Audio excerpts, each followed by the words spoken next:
Hello everyone, Flapjack Pants here. Welcome back to another episode of the Let's Play series. Flippism is the personal philosophy in which all of a person's decisions are dictated by the flip of a coin. And in today's episode, I think it's about time we see where this philosophy takes us. In here, in my old starter house here in the new city, I've taken out the old storage zone and I've put in this little randomizer here. I have 27 ideas that I could do, but I don't really want to do, to be honest. And we're just going to see which one we get. So I have numbered slips of paper all the way up to 27 because that's the total number that we have. And then I'm just going to put these into the dispensers. We'll press that button and then see where that takes us. So here we go. 13. All right, let's see which one that is. That is an acacia farm. Oh, geez.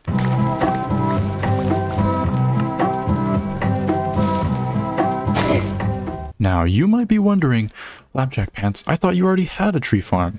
And yeah, while I do, this design does not work for acacia. And that's for a few serious reasons. First and foremost, if we just bone meal up a tree right here, as you can see, well, this is not a very good example, but usually there's these branches that come off. And with the way these leaf crushers work, they just push straight in. And so that would break the entire farm, these little branches here.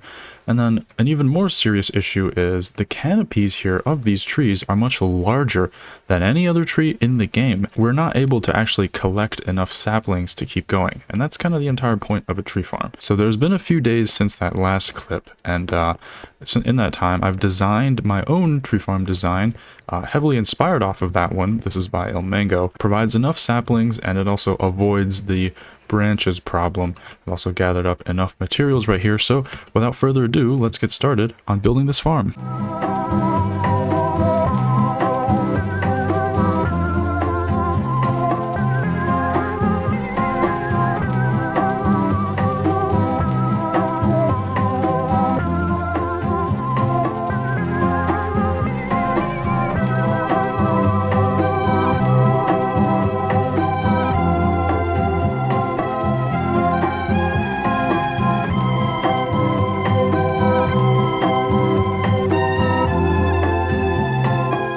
So, as you saw in the time-lapse there, I finished up this entire farm, and I could explain what each of these parts do.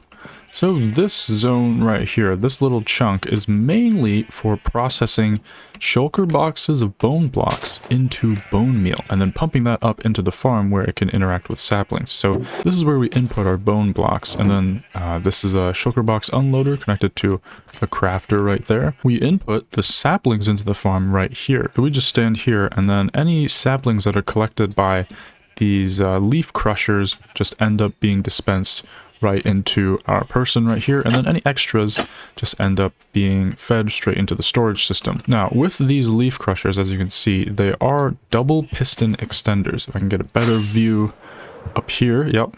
So as you can see, this entire area is just all double piston extenders, all the way down to the bottom. So whenever a tree grows, there's a comparator at the bottom that detects the dispenser, and then it powers all of the double piston extenders. As you see here, there's these two logs here in the middle. And the reason these are here are to prevent the trees from generating with their branches going into here. Now, there's like a 5x5 area right here, I think, that the acacia trees need to have clear in order to generate, but because these are all wooden, I think the game considers this to be clear for trees. Now, as you can see, there's hoppers all over the sides here, and the reason we have this is so that in case any saplings glitch through the pistons, which does happen pretty often, they can just get caught by these hoppers and then eventually fed back down to the dropper. Right now it's off, but there's actually a mechanism here that allows us to power on. Yep. So this powers on all of the double piston extenders, but also all of the hoppers.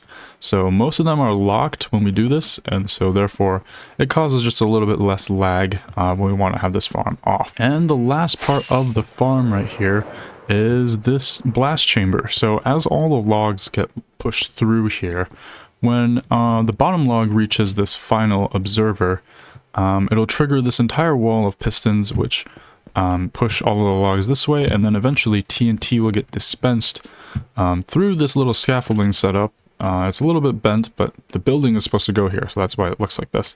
And then the TNT falls down exactly in the right spot to hit the maximum amount of logs.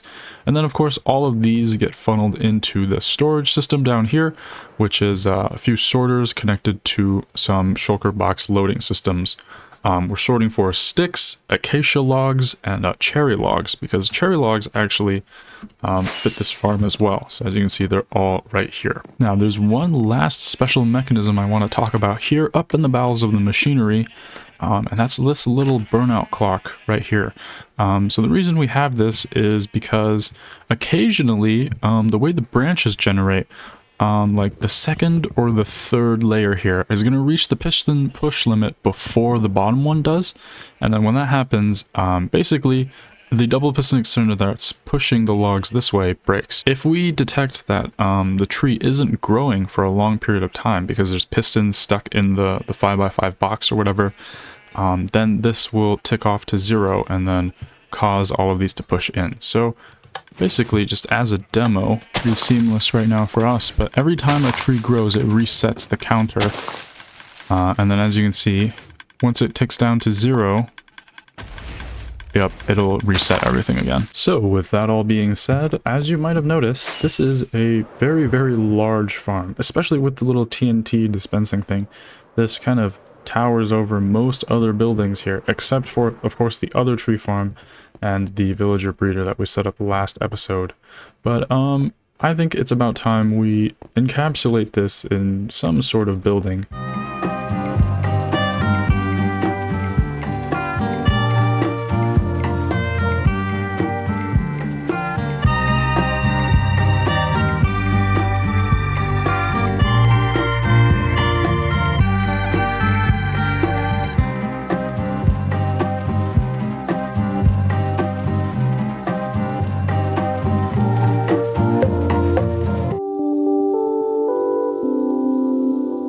I'm not totally done yet with all of these buildings, but I think we can start going over some of the decisions I made in making at least these two. So this building right here is incredibly blue, incredibly warped. As you can see, I used a little bit of cyan there for the darker highlights for the shadows. Actually, I think I might extend that further down.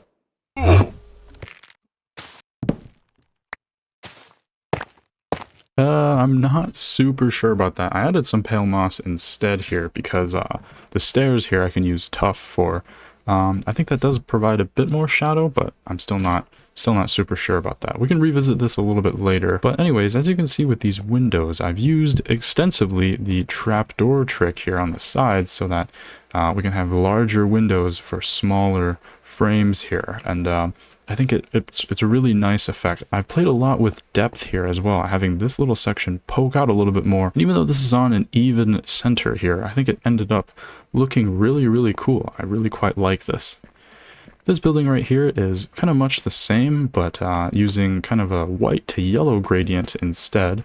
As you can see at the top here, I used actually hay bales to have that darker yellow. I really like how that ended up. I really like this color palette. The sandstone, birch, and then the bricks and terracotta. This is really nostalgic. I feel like a lot of old minigame servers had buildings that looked really similar using this palette quite a lot. This hedge here, I used the nether sprouts, very similar to the full warped roots over there, but it's a little bit more subtle, and I really like the effect that it has. I think it's just that little extra splash of color that ties it all together. Now, speaking on the roofs for both of these, this is a really, really radical color gradient. I mean, we're going from really dark to pretty light in a really, really interesting way. So again, I'm not super sure about this. Maybe you guys can add a little bit more help in the comments. I think it works well here next to this roof. I'm just a lot less sure about this area. Of course, the roof for this building is going to go here, and so this little area might make sense, but I might end up changing all of this to crimson stairs or mangrove. Now on to the ugly duckling of the bunch, this building right here. So First and foremost, these copper trapdoors, they're supposed to eventually oxidize, and so the reason that we stopped is we actually ran out of weathered wax copper. And so as you can see right here, I have some cooking up in our dripper, and I think now is the perfect time to harvest it.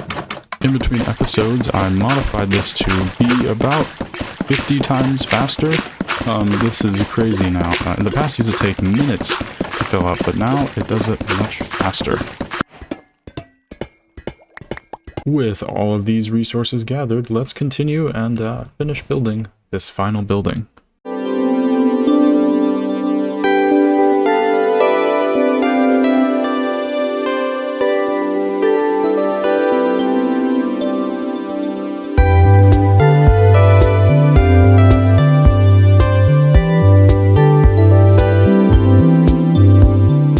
Alright, so for the most part, I am done with this final building right here. As you can see, I've kind of continued the wall here all the way around to the front right here. So we can actually see this coming down from even this street right here.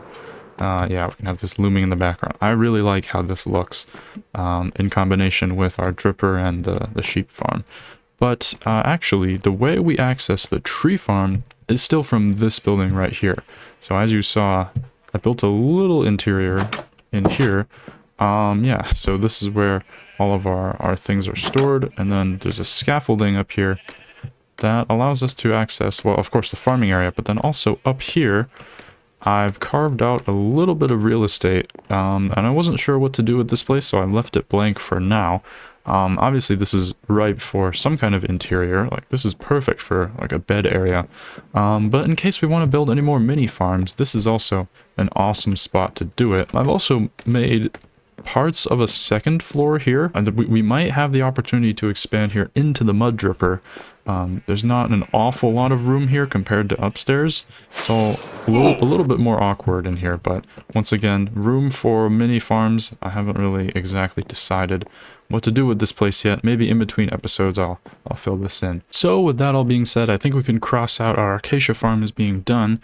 We can replace this with something else, maybe like a trial chambers farm. Let's just see what we get next to do in today's episode.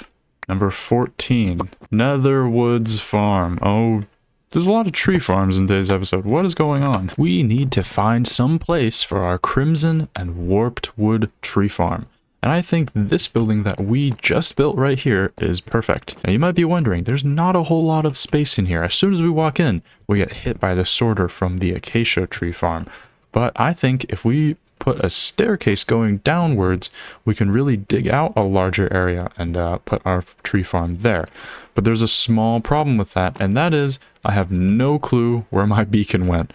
If we just take a look in my ender chest, usually I have it in this one right here, beacon in a box. I have the iron, but the beacon itself is not anywhere. You know, I was thinking I might have left it by the Guardian farm because that was the last major excavation project that we did. Whenever I fly by, the beacon beam doesn't show up, so I don't think it's anywhere in here either. Guys, I think it might be time for us to get a new one.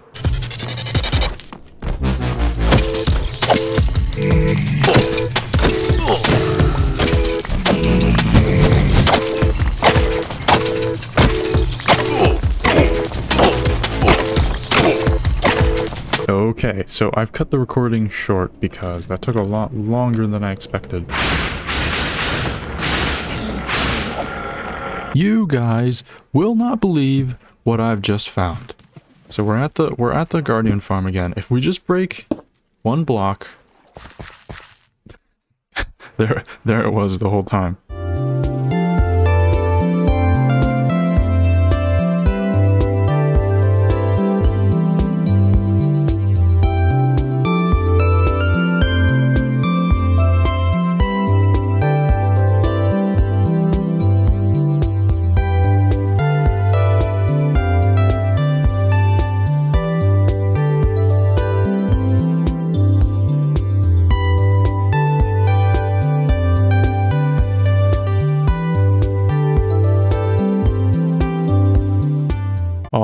So the main meat and potatoes of our tree farm here, the actual redstone bit of it, is, for the most part, done. This was heavily based off of Ethos Labs' Hermitcraft Season 7 Beaver Blaster farm, but I have made some changes to how the TNT is dispensed and how the entire thing works. He explained it much better than I did, but if I come down here, I can do a little demonstration. So what we're going to be doing is essentially bone mealing this nylium. Every once in a while we'll power this piston so that whatever's there gets pushed off, because what we're looking for are the actual mushrooms. Yep, just like this. And then so when that happens, we'll hit this top dispenser until a tree grows, just like so, and then TNT will come down and then destroy this tree. Now we need this side piece of nylium, because eventually this will get turned into just plain netherrack being under the tree, and then when that happens we need to hit this with an extra piece of bone meal. Tile that system 36 times over and then you get this.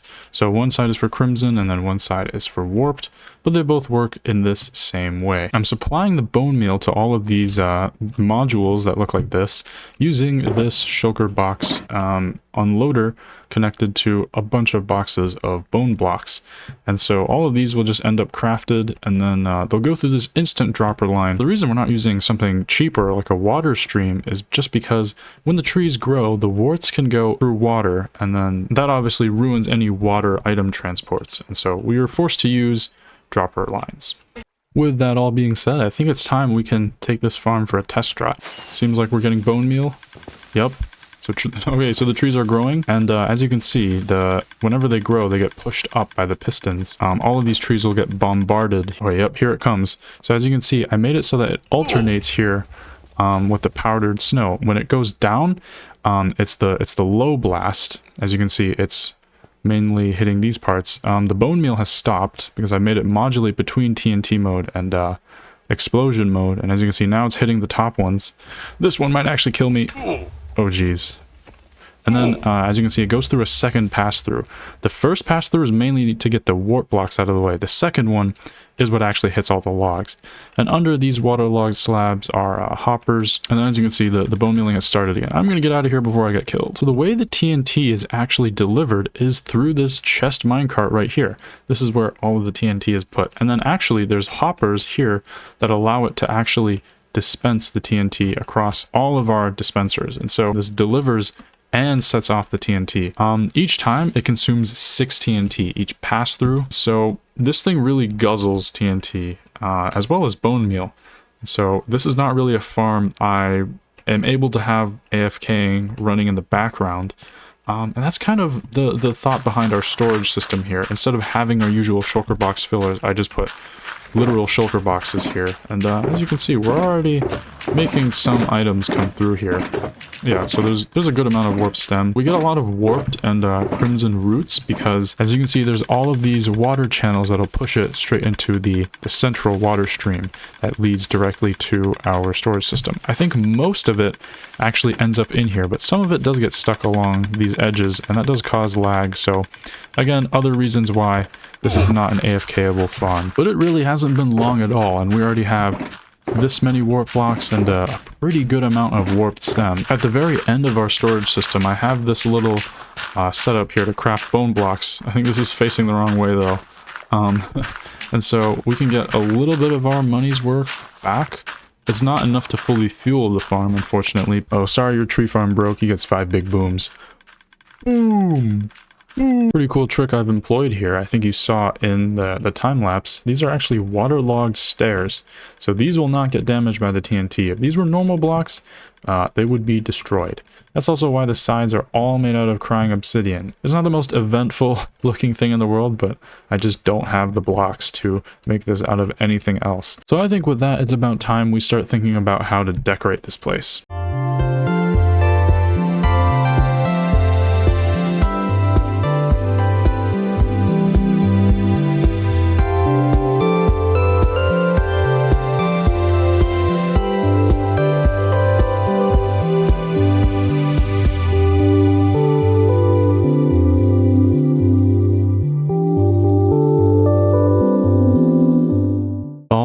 So I think I've finished, for the most part at least, this building right here. So coming into here, this first level is a little bit more on the empty side. I did install this little twisting vine little collection area. It's not the fastest thing in the world, but you know, it should be enough whenever we need this stuff. What's really interesting is this manhole cover down here, because this leads down quite a far distance into a little underground garden right here. And then as you can see, this is like the main area where the farm is actually located as well. I think I really like how this entire garden came together. I really went all out in terms of organics here. I put a bunch of crops in these little pads.